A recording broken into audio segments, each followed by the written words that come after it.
Team Fullest, this is a girl Amy. Welcome back to the channel. Welcome to the of my canal. So this is my Rosemary hair growth oil that I made. So I use castor oil and olive oil. That's the reason why the container is a little bit darker. So what I did, I bought some rosemary, wash it, dry it, and then put it in a container and then add some oil.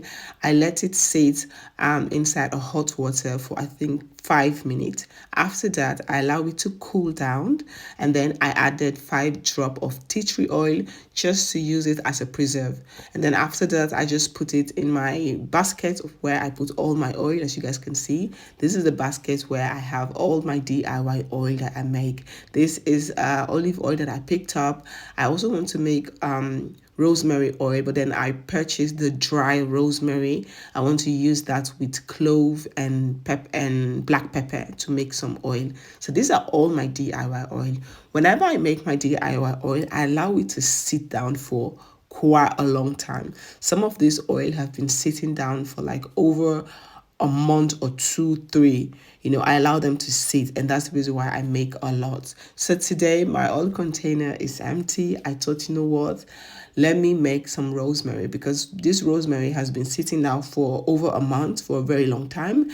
After soaking the rosemary with the hot water and leave it for some couple of days, you can use it immediately if you want. I just prefer to allow it to soak for a couple of days, maybe sometimes some months, because I don't really need it desperately. And then when my oil is finished, I will just come to the basket and take any oil that I want to experiment, and then take that, drain it, put it in my container, and then start using it. So today I wanted to use the rosemary because the oil that I was using, it was finished. So I have this container, where that container there is where I'm going to put the oil after I'm done draining it. So now what I'm going to do is it's time to drain the oil. I like to use this coffee filter thing because it's really, I love the way the process with the coffee filter thing. It's just that you got to be patient, with the coffee filter thing. You got to be patient, but then it gives you, like, when everything is filtered, the oil is clean, it doesn't have any residue inside of it. That's one of the things I like. So I'm just going to pour everything in here, and then you gotta leave this one to really drain. If you're in a hurry, maybe you use cloths, but I don't like using cloths, so I love this process. And I'm just gonna leave it like this to drain. What I like to do also as well, I like to put something on top of it so that no fly or no anything goes on top. Also for the kids, when they come to the kitchen, they know, okay, this is something I'm not supposed to touch. Reasons why I always like to close it instead of leaving it opened. So I'm gonna leave it like this for a couple of hours, and then I'll come back when everything has drained. As you guys can see, everything has drained properly. When I said properly, everything has drained. The rosemary residue is dry, it doesn't have any oil in it, and I just love this process. I love this process so much. This is what I normally do with all of my oil.